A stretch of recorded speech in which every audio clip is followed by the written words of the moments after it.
Hi hello music cafe season 2 സ്വാഗതം. തൻ്റെ potential കൊണ്ടും ഹാർഡ് വർക്ക് കൊണ്ടും മലയാളം ഇൻഡസ്ട്രിയിൽ തൻ്റേതായ ഒരു സ്പേസ് ക്രിയേറ്റ് ചെയ്ത ആക്ടർ.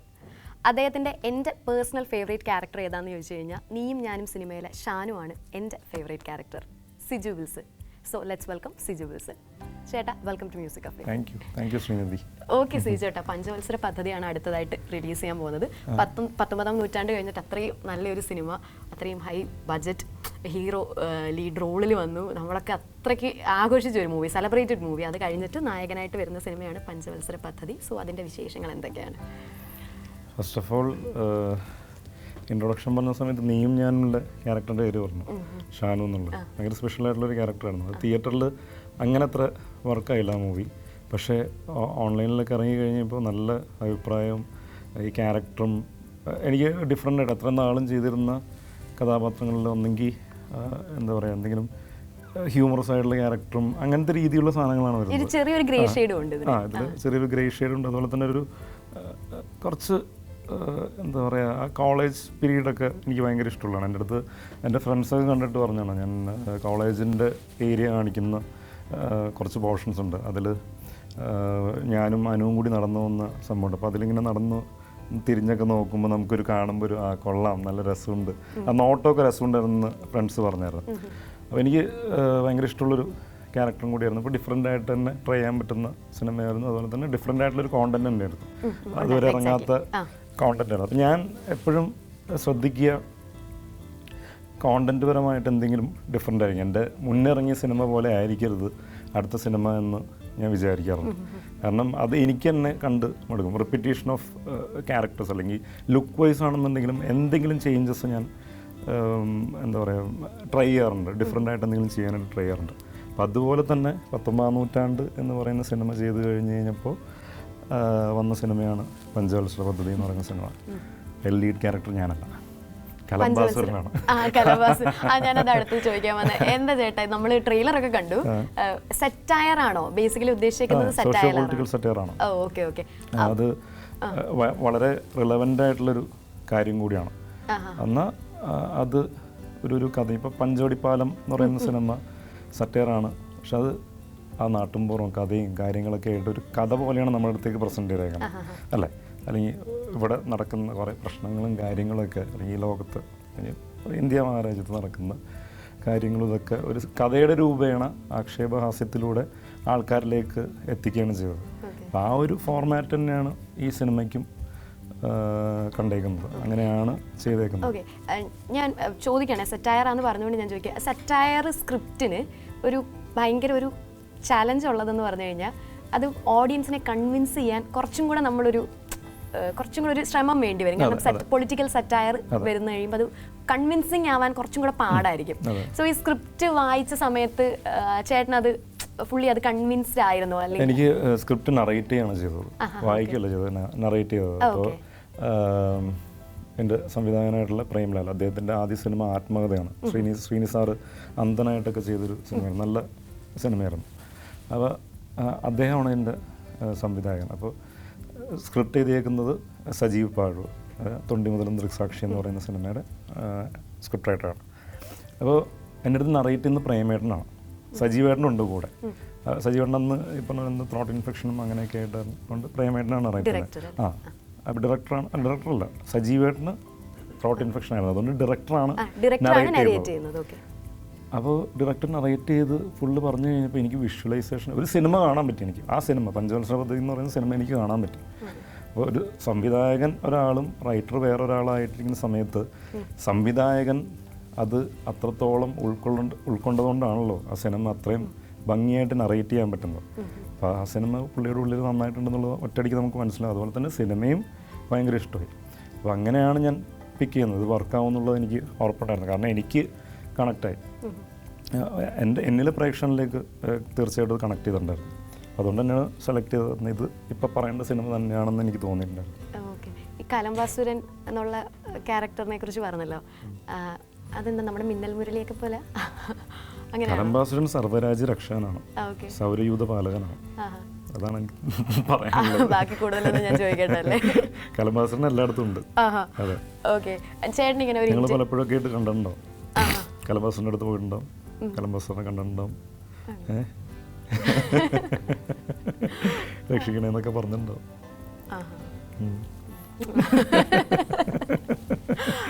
അല്ല, ഞാൻ പറഞ്ഞില്ലേ, കലംബാസരൻ എന്ന് പറയുന്നതാണ് ഇതിൻ്റെ ഒരു USP എന്ന് പറയാം. പറഞ്ഞ പോലെ ഒരു കൺഫ്യൂഷൻ ആൻഡ് ക്യൂരിയോസിറ്റി ഉണ്ടല്ലോ. ഇതെന്താ ഈ കലംബാസരൻ, അല്ലെങ്കിൽ ഈ പോസ്റ്റർ കാണുമ്പോൾ ഇയാളിങ്ങനെ വലുതായിട്ട് നിൽക്കുന്നുണ്ട്, ഒരു വേറൊരു ടച്ചിലൊരു സംഭവം, അല്ലെങ്കിൽ ഒരു പോസ്റ്റർ, യൂഷ്വൽ അല്ലാത്തൊരു പോസ്റ്റർ, ഈ പുള്ളി ഇങ്ങനെ നിൽക്കുന്നു, അങ്ങനത്തെ പരിപാടി. ആ ഒരു കൺഫ്യൂഷനും ആ ക്യൂരിയോസിറ്റിയാണ് ആൾക്കാരെ തിയേറ്ററിലേക്ക് കൊണ്ടുവരിക എന്നുള്ളതാണ് നമ്മൾ വിശ്വസിക്കുന്നത്. അതുകൊണ്ട് തന്നെ കൂടുതലൊന്നും പറയുന്നില്ല, ഏകദേശം തൊടിയിച്ചൊക്കെ പറഞ്ഞിട്ടുണ്ട്. അതിൽ നിന്ന് വായിച്ചെടുക്കാൻ പറ്റിയെന്നുണ്ടെങ്കിൽ ബാക്കി സിനിമ കാണാം. അതെ, സിനിമ കണ്ട് മനസ്സിലാക്കുക, വിലയിരുത്തുക. ഞാൻ ചേട്ടൻ്റെ ഇന്റർവ്യൂ കണ്ടു കഴിഞ്ഞപ്പോൾ ചേട്ടൻ എവിടെയോ പറയുന്നത് കേട്ടായിരുന്നു, ചേട്ടൻ ഇഷ്ടംപോലെ പൂജ അറ്റൻഡ് ചെയ്യായിരുന്നു പണ്ട് മൂവിയിൽ വരാൻ വേണ്ടി. എന്നിട്ട് ഡയറക്ടേഴ്സിന്റെ മുമ്പിൽ കൂടി ഇങ്ങനെ നടക്കുമായിരുന്നു പൂജ അറ്റൻഡ് ചെയ്യുന്ന സമയത്ത്. പിന്നെ ചേട്ടൻ സിനിമയിൽ വന്നു, ഇപ്പോൾ കുറേ നാൾ കഴിഞ്ഞു. അപ്പോൾ ആ മുമ്പിൽ കൂടെ നടന്ന ഡയറക്ടേഴ്സിനെ ആരെങ്കിലും പിന്നെ കണ്ടിട്ടുണ്ടോ? ചേട്ടൻ അവരുടെ മുമ്പിൽ കൂടി ഇങ്ങനെ നടക്കുമല്ലോ. ഞാൻ അതിൽ ഒരാൾ വിനയൻ സാറാണ്. വിനയൻ സാറിൻ്റെ കൂടെ സിനിമ ചെയ്തു. ആ സമയത്ത് പറഞ്ഞിട്ടുണ്ടോ ഞാനിങ്ങനെ പൂജ നടന്ന സമയത്ത് അതിലേക്കൂടെ വട്ടുവിട്ട് പറഞ്ഞിട്ടുണ്ടായിരുന്നു? അപ്പോൾ സാറ് പറഞ്ഞു, ഞാൻ നിന്നെ കണ്ടില്ലടാ, നിന്നെ കണ്ടിരുന്നെങ്കിൽ ഞാൻ അതിൽ അഭിനയിപ്പിച്ചേനെ എന്ന് പറഞ്ഞു. പക്ഷെ അന്ന് സാറ് അറിയില്ല അത്രയും. അപ്പോൾ വിനയൻ സാറിൻ്റെ സിനിമയിൽ അഭിനയിച്ചു. അതുപോലെ തന്നെ ഇപ്പോൾ പഞ്ചവത്സര പദ്ധതി എന്ന് പറയുന്ന സിനിമയുടെ ഡയറക്ടർ പുള്ളിയുടെ മുമ്പിലൂടെ നടന്നതല്ല. പക്ഷെ ഞങ്ങളിപ്പോൾ പറഞ്ഞില്ലേ, നമ്മൾ സുഹൃത്തുക്കൾ പെട്ടെന്ന് ട്രിപ്പ് പോകാനായിട്ട് ഇങ്ങനെ തോന്നിക്കഴിഞ്ഞാൽ എന്നൊക്കെ, അങ്ങനെയൊക്കെ തോന്നി ഞങ്ങൾ പോയിട്ടുണ്ട്. അതായത് ഞങ്ങൾ ഗോബൂസ് എന്ന് പറയുന്ന കൂൾ ബാറിലാണ് എപ്പോഴും കൂടിക്കൊണ്ടിരുന്നത്. അപ്പോൾ അവിടെ ഇരിക്കുന്ന സമയത്ത് പെട്ടെന്ന് ആർക്കൊരു പണി ഉണ്ടാവില്ല ചില സമയത്ത്. അതിലാകെ പണി ഉണ്ടായിരുന്നത് ഷറഫിനാണ്. ഷറഫായിരുന്നു വർക്ക് ചെയ്തുകൊണ്ടിരുന്നത്. അപ്പോൾ അവനൊരു ഇൻഡിക്ക് ഉണ്ടായിരുന്നു. അപ്പോൾ അവന് പിറ്റേ ദിവസം വർക്കില്ല എന്നുണ്ടെങ്കിൽ അപ്പോൾ ആ സ്പോട്ടിൽ ചിലപ്പോൾ തീരുമാനിച്ചിട്ടൊക്കെ നമ്മളൊരു ട്രിപ്പൊക്കെ പോയിട്ടുണ്ട്. അങ്ങനെ ഞാനും നിവിനും കിച്ചുവും മോസിയും ഷറഫും കൂടി ഒരുമിച്ച് അവൻ്റെ ഇൻഡിക്കയിൽ ട്രിപ്പ് പോയി വാഗമണിലേക്ക്. അങ്ങനെ പോയ സമയത്ത് അവിടെ പരുന്തമ്പാറ എന്ന് പറയുന്ന സ്ഥലം കാണാനായിട്ട് ചെന്നപ്പോൾ അവിടെ ഷൂട്ട് നടക്കുന്നുണ്ടായിരുന്നു.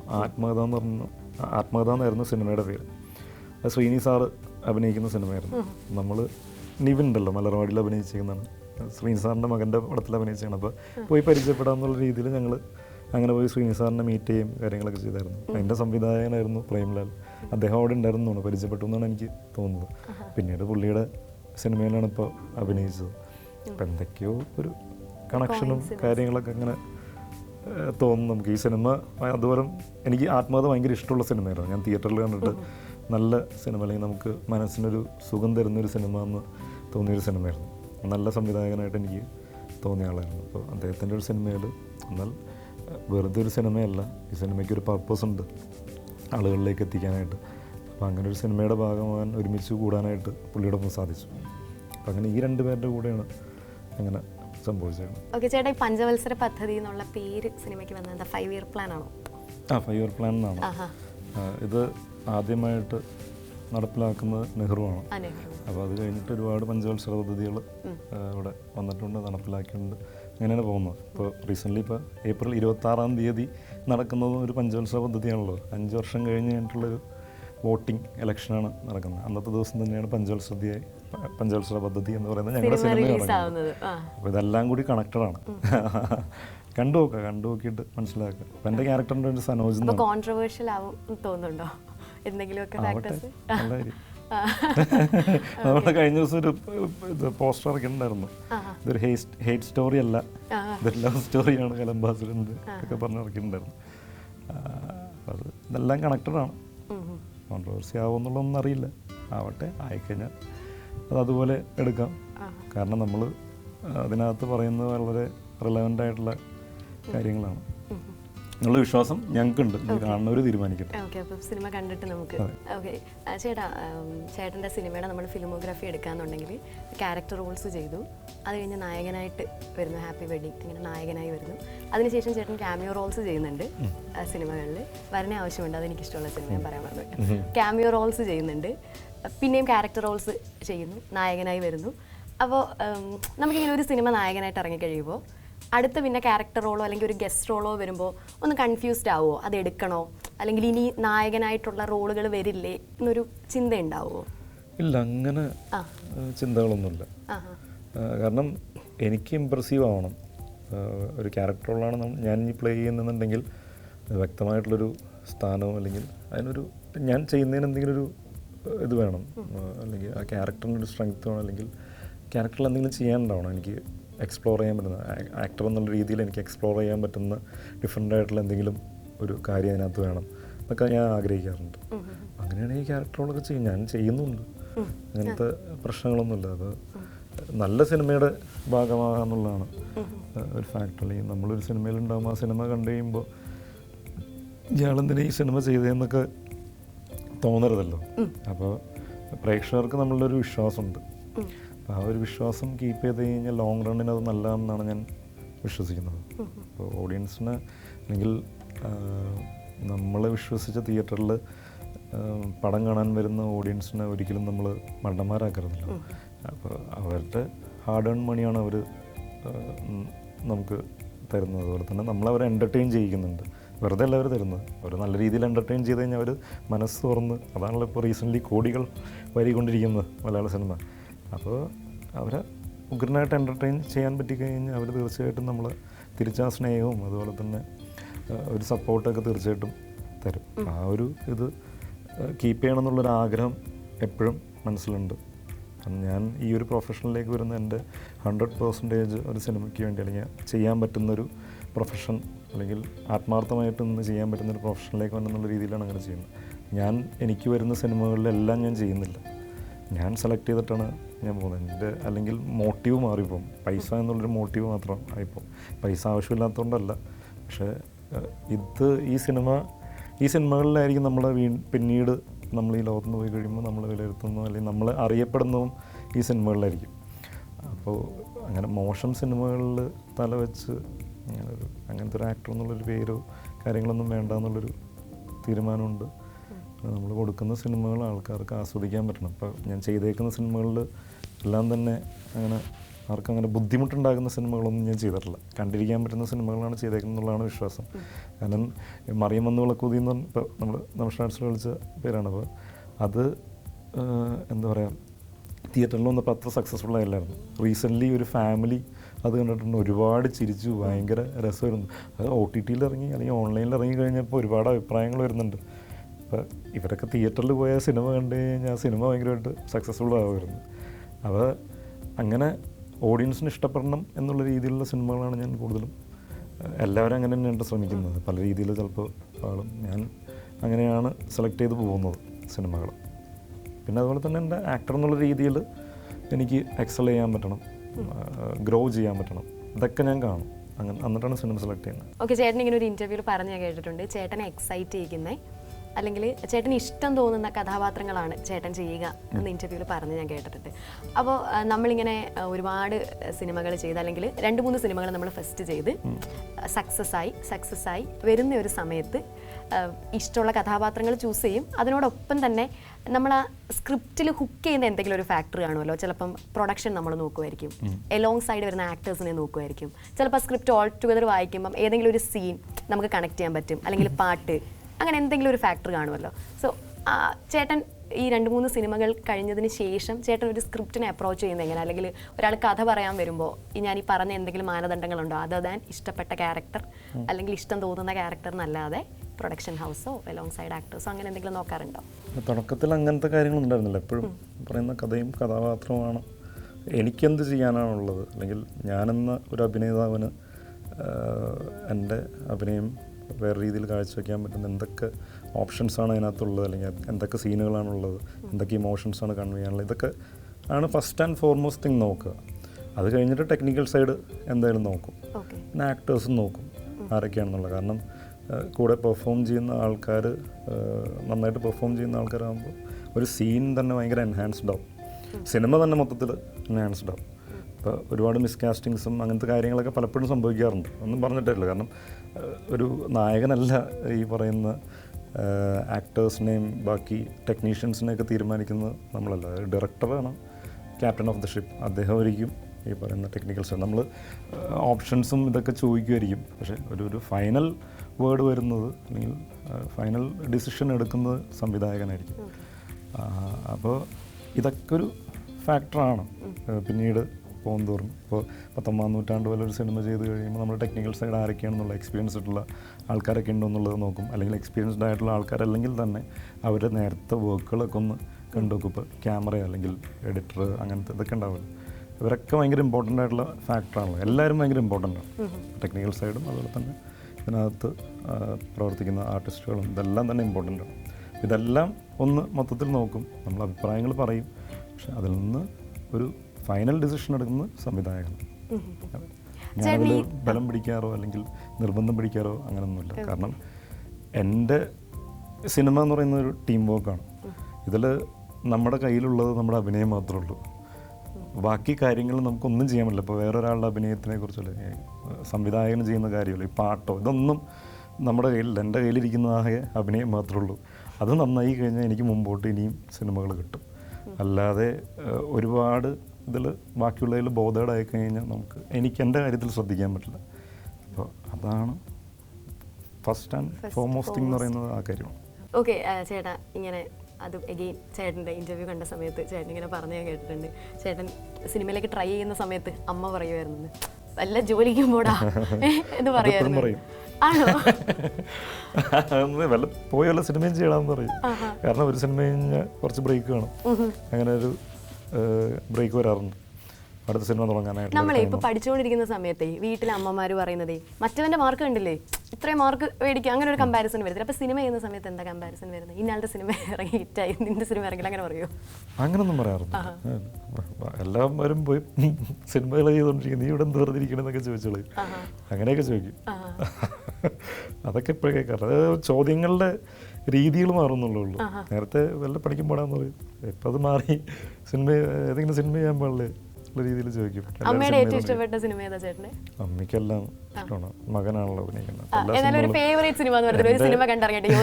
എനിക്ക് പോലും ഇഷ്ടമില്ലാത്ത സിനിമകളൊക്കെ തന്നെ മമ്മിക്ക് ചിലപ്പോൾ ഇഷ്ടമുണ്ടാവും. അത് മകനായിട്ട് അഭിനയിക്കുന്നതിൻ്റെ ഒരു ഇതാണ്.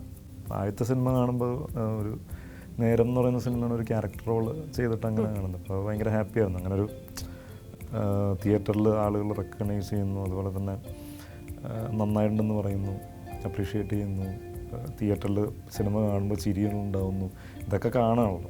അപ്പം നമ്മൾ ഒരിക്കലും എത്തില്ല എന്ന് വിശ്വസിച്ചുകൊണ്ടിരിക്കുകയാണ്. ഈ എത്താൻ ഭയങ്കര ബുദ്ധിമുട്ടായിരിക്കും, അല്ലെങ്കിൽ അതൊക്കെ സാധിക്കുമോ എന്ന് സംശയമുള്ള ഒരു സ്ഥലത്ത് നിന്ന് നമ്മളത് പ്രൂവ് ചെയ്ത് കാണിക്കുമ്പോൾ അപ്പോൾ പറ്റും എന്നൊക്കെയുള്ളൊരു സംഭവം മമ്മിക്കും കൂടി കൺവിൻസ്ഡ് ആവുകയാണല്ലോ. അപ്പോൾ അത് സന്തോഷം വേറെയാണ്. നമ്മൾ സക്സസ്ഫുള്ളായിട്ട് കാണുമ്പോൾ ഏറ്റവും കൂടുതൽ അഭിമാനം അതുപോലെ തന്നെ സന്തോഷം ഉണ്ടാകുന്ന പാരൻസിനായിരിക്കും. അവരതിന് വേണ്ടിയിട്ടാണ് ഓരോ ഇത് പറഞ്ഞുകൊണ്ടിരിക്കുന്നത്, അല്ലാതെ കൺസേൺഡ് ആയതുകൊണ്ടാണ്. കാരണം നമ്മുടെ ലൈഫ് സെക്യൂർഡ് ആക്കുക എന്നുള്ളതാണ് പ്രഥമ ലക്ഷ്യം എന്നുള്ളതാണ് എല്ലാ പാരൻസും വിചാരിച്ചുകൊണ്ടിരിക്കുന്നത്. പക്ഷെ നമുക്ക് നമ്മുടെ ലൈഫ് കൊണ്ട് ഒരുപാട് പ്ലാനുകളും പദ്ധതികളൊക്കെ ഉണ്ടെന്നുള്ളത് നമുക്കേ അറിയുള്ളൂ. അത് നമ്മൾ പ്രൂവ് ചെയ്ത് കാണിച്ചു കഴിഞ്ഞാൽ ഏറ്റവും കൂടുതൽ സപ്പോർട്ടീവായിട്ട് നിൽക്കുന്നത് പാരൻസ് ആയിരിക്കുള്ളൂ. കാരണം അല്ലെങ്കിൽ നമ്മൾ അവരുടെ ഡയറക്ഷനിൽ പല രീതിയിലേക്കും ഇന്ന കാര്യങ്ങളിലേക്ക് ഡൈവേർട്ട് ചെയ്ത് നിർത്താൻ ശ്രമിക്കും. നമ്മളത് ഓപ്പണായിട്ട് കാര്യം പറഞ്ഞു കഴിഞ്ഞാൽ നമുക്ക് അങ്ങോട്ട് പോകാൻ പറ്റും. ഇപ്പോഴത്തെ ജനറേഷനിലെ പിള്ളേരൊക്കെ ഇത് കറക്റ്റായിട്ട് പറയുന്നുണ്ട്, പാരൻസും അവരെ ഫ്രീ ആയിട്ട് വിടുന്നുണ്ട്. എന്താണോ പോകണ്ടേ അതിനൊക്കെ ചോദ്യവും അങ്ങനത്തെ ഒന്നുമില്ല, സപ്പോർട്ടീവായിട്ട് തന്നെ നിൽക്കുന്നത്. കാരണം അൾട്ടിമേറ്റ്ലി എല്ലാവരും ഹാപ്പി ആയിട്ടിരിക്കുക എന്നുള്ളത്. എന്ത് കാര്യം ചെയ്താലും പൈസ ഉണ്ടാക്കിയാലും ഈ പറയുന്ന ഹാപ്പിനെസ് ഇല്ലെന്നുണ്ടെങ്കിൽ നത്തിങ് ഇസ് ലൈഫ് എന്ന് പറയുന്ന ഏറ്റവും ബെസ്റ്റായിട്ടുള്ളൊരു തിങ്ങായിട്ടാണ് ഞാൻ കാണുന്നത്. ആ ലൈഫിൽ ഹാപ്പി ആയിട്ട് ജീവിക്കാൻ പറ്റിയില്ലെന്നുണ്ടെങ്കിൽ അതാണ് നരകം. ഓക്കെ ചേട്ടാ, ഇനി അടുത്തതായിട്ട് നമ്മളൊരു റൗണ്ടിലേക്ക് പോവാണ്, സോനു പാപ്പടി റൗണ്ട്. സോനു പാപ്പടി കഴിക്കുന്ന റൗണ്ടാണോ? ഇത് സോനു പാപ്പടി. നമുക്കിവിടെ ഒരു സോനു പാപ്പടി ഉണ്ട്. സോനു പാപ്പടി ചേട്ടനോട് ചോദിക്കാനുള്ള കുറച്ച് ചോദ്യങ്ങൾ എടുത്തു വെച്ചിട്ടുണ്ട്. അപ്പം സോനു പാപ്പടിയെ ചോദിക്കുന്ന ചോദ്യങ്ങൾക്ക് ചേട്ടൻ ആൻസർ തരണം. സോനു പാപ്പടിയോ? അപ്പൊ നമുക്ക് സോനു പാപ്പടിയെ കൊണ്ടുവരാം. നല്ല പേര്. നമുക്ക് സോനു പാപ്പടി റൗണ്ടിലേക്ക് പോവാം. വെൽക്കം സോനു പാപ്പടി, വരും.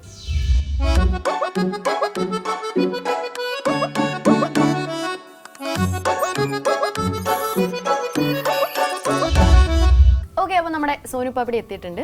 ചേട്ടാ ഒരു ഹായ് പറയോ ഞങ്ങളുടെ സോനു പാപ്പടിക്ക്? പറ്റിയ പേരാ സോനു പാപ്പടി. അപ്പിയറൻസിന് പറ്റിയ പേരല്ലേ? വളരെ നന്നായിട്ടുണ്ട്. ഇതിനകത്തുനിന്ന് ചേട്ടൻ ഒരു ഇത് പിക്ക് ചെയ്യുക, ഒരു പേപ്പർ പിക്ക് ചെയ്യുക. ഇതിനകത്തൊരു സിനിമയുടെ പേര് എഴുതിയിട്ടുണ്ടാവും. ചേട്ടൻ അത് ആക്ട് ചെയ്ത് എന്നെ കൊണ്ട് പറയിപ്പിക്കും. ജസ്റ്റ് 2 പേരെ ദംഷ്രാസ്. സോ ദംഷ്രാസ് റൗണ്ടിലേക്കാണ് പോകുന്നത്.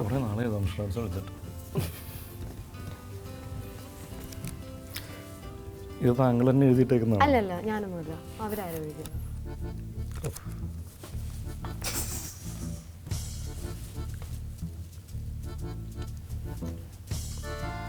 Heart, love, SRK, I love you അല്ലേ? അല്ലല്ലേ.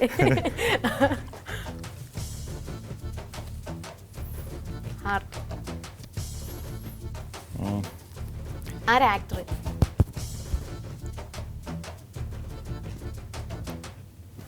ഞാൻ തരുന്നു, തിരിച്ചു തരുന്നു, തിരിച്ചങ്ങോട്ട് തരുന്നു. ചേട്ടൻ്റെ സിനിമയാണോ? ആരാ ആക്ടർ? ചേട്ടൻ തന്നെയാണോ? റീസെൻ്റ്ലി ഇറങ്ങി, പണ്ടിറങ്ങി, ഇപ്പം ഇറങ്ങുന്നത്? Malarvadi arts club. അതൊക്കെ കഴിഞ്ഞിട്ട് ഈ അടുത്തിടയ്ക്ക് ഇറങ്ങിയ? ഇപ്പം എങ്ങനെ കാണിക്കും? പേര് കാണിക്കാനായിട്ടാണ് ശ്രമിച്ചുകൊണ്ടിരിക്കുന്നത്. ആരാ ആക്ടർ? ആരാ ലീഡ് റോളിൽ? ചേട്ടൻ തന്നെയാണ്.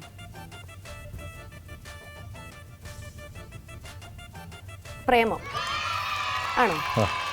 ഇതെങ്ങനെ മനസ്സിലായി? ഇത് വെച്ചിട്ട്. ഓ, അങ്ങനെ വെച്ചിട്ട് ഇതാണോ? അതാണ് ഉദ്ദേശിച്ചത്. അപ്പൊ ഇങ്ങനെ കാണിച്ചു എന്തുവാ? ഞാൻ എൻ്റെ ഹൃദയം അങ്ങോട്ട് തന്നു, ആ ഹൃദയം ഇങ്ങോട്ട് തന്നു, നമ്മൾ 2 ഹൃദയങ്ങളും ഒന്ന് ചേർന്നു. ഇതാണ് ഞാൻ ഉദ്ദേശിച്ചത്. ഇതിപ്പോ രംഗണ്ണന്റെ പോലെയല്ലോ. അല്ല, ഞാനപ്പോ നിങ്ങൾക്ക് മനസ്സിലായില്ലേ? എന്തെങ്കിലും മനസ്സിലായോ? ഇല്ല, മനസ്സിലായോ? എഴുതിയിട്ടത് ഇവര്, അതുകൊണ്ട് അവർക്ക് മനസ്സിലായി കാണും. അല്ല, ഹാർട്ട് ഞാൻ കാണിച്ചു, അത് കഴിഞ്ഞിട്ടാണല്ലോ പിന്നീട് ഞാൻ ഇങ്ങനെ. ഞാൻ വിചാരിച്ചു നീയും ഞാനും ആണോ എന്ന് വിചാരിച്ചു. ഇല്ല, നിവിനെ കാണിക്കാം. എന്ത് കാണിക്കും? അതാ ഞാൻ ഫ്രണ്ട്സ് എന്നുള്ളതാണ് കാണിച്ചത്. അടുത്ത ഞാനാണ് എടുക്കാൻ പോകുന്നത്. ഓക്കെ.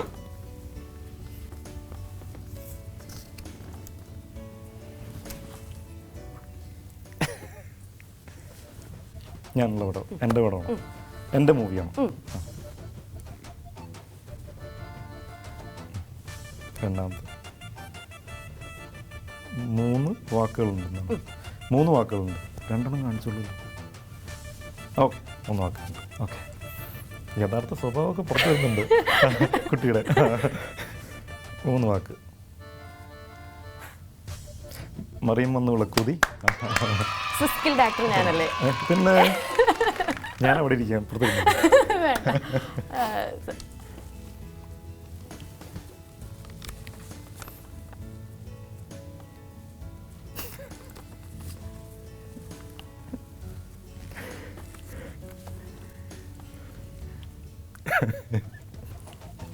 ഒന്നുമില്ല. ചേട്ടൻ്റെ സിനിമയാണോ?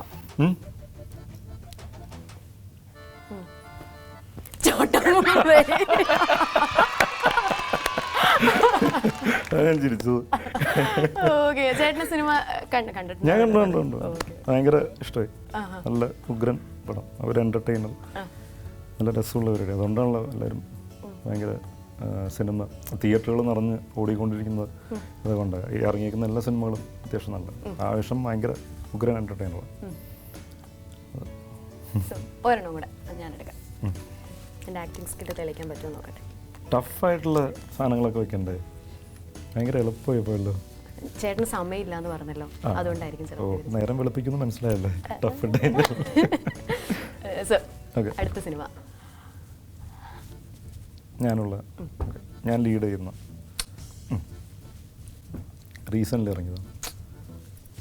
ഞാൻ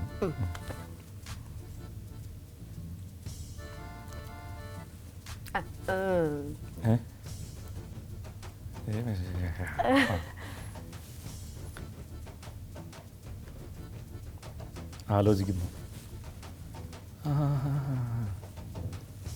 എന്തിപ്പോ കാണിച്ചേ?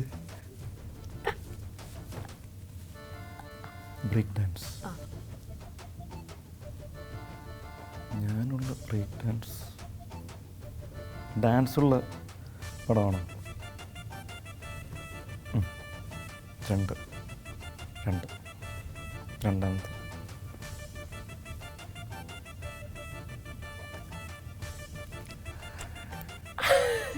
എന്താണെന്ന് എനിക്ക് മനസ്സിലായില്ല. എനിക്ക് സ്റ്റെപ്പൊന്നും കിട്ടുന്നില്ലല്ലോ. അല്ലല്ല ആ ഡാൻസ് സംബന്ധമായിട്ടുള്ള എന്തെങ്കിലും കാര്യമാണോ? ഡാൻസ് സംബന്ധമായിട്ടുള്ള നൃത്തം മലയാളം ആണോ എൻ്റെ? രണ്ടാമത് മീശ.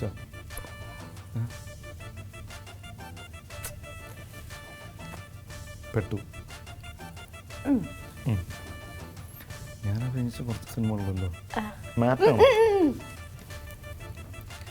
ഇഷ്ടികയോ? ആ, ഇഷ്ടിക.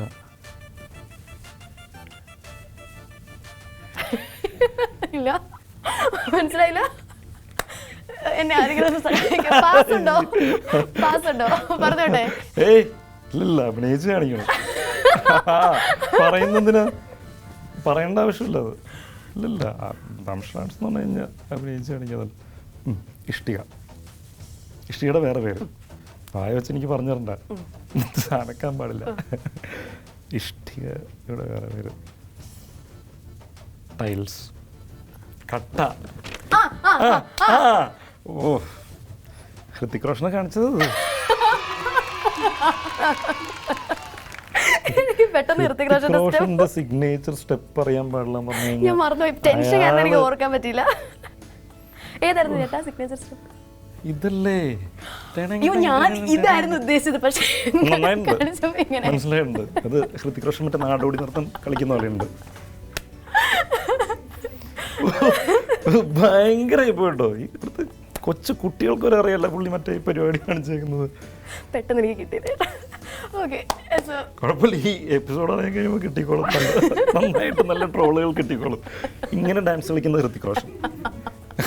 ഓക്കെ, കട്ടപ്പനയിലെ ഹൃതിക് റോഷൻ ആയിരുന്നു. ചോദ്യം ഇട്ടോളൂ കൊണ്ടോ. തീർന്നു പരിപാടി തീർന്നു. നമ്മുടെ സോനു പാപ്പടി റൗണ്ട് തീർന്നിരിക്കുകയാണ്. നല്ല എപ്പിസോഡ് ആയിരുന്നു. ബൈ. കഴിഞ്ഞില്ല. അപ്പൊ സോനു പാപ്പടി തിരിച്ചു വെക്കും കേട്ടോ. ഒരേ മനസ്സാണല്ലോ നിങ്ങൾ തമ്മിൽ, അതുകൊണ്ട് ബൈ ഓർമ്മ. നന്നായിരുന്നല്ലോ ചേട്ടാ. അപ്പോൾ കഴിയുന്നതിന് മുമ്പ് ചേട്ടാ, നമ്മൾ സീസൺ 2 തുടങ്ങിയപ്പോൾ നമ്മുടെ ഫസ്റ്റ് ഗസ്റ്റ് വന്നത് ഉണ്ണിച്ചേട്ടനായിരുന്നു. ഉണ്ണിച്ചേട്ടൻ ഇന്റർവ്യൂ കഴിഞ്ഞ് പോകുന്നതിന് മുമ്പ് ഒരു നോട്ട് എഴുതിയിരുന്നു. അപ്പോൾ സെക്കൻഡ് വന്നത് നമിത പ്രമോദായിരുന്നു. അപ്പോൾ ഉണ്ണിച്ചേട്ടൻ എഴുതിയ നോട്ട് നമിതയാണ് വായിച്ചത്. എന്നിട്ട് നമിത ഒരു നോട്ട് എഴുതി, അത് ചേട്ടൻ വായിക്കും. ഞങ്ങളാരും നോക്കിയിട്ടില്ല. ചേട്ടൻ വായിച്ചിട്ട് ചേട്ടൻ ഒരു നോട്ട് എഴുതുക, അത് അടുത്ത വരുന്ന ഗസ്റ്റ് വായിക്കും. വായിച്ചു. അമ്മേ, English. To Music Cafe. I had a great time with Srinidhi and Surya Music. So much love. See you soon. Love, Namrata Pramod. Okay, so ഇനി ശരി. ഞാൻ എഴുതണല്ലേ? ഇതേ തരത്തിലുള്ള തന്നെ എഴുതണമെന്നില്ല കേട്ടോ. ചേട്ടൻ വേണേൽ കുറച്ചും കൂടെ തമാശയൊക്കെ ഇൻക്ലൂഡ് ചെയ്ത്. ഇത് എവിടെ എഴുതണ്ടേ? എഴുതിക്കോ അതിനകത്ത്.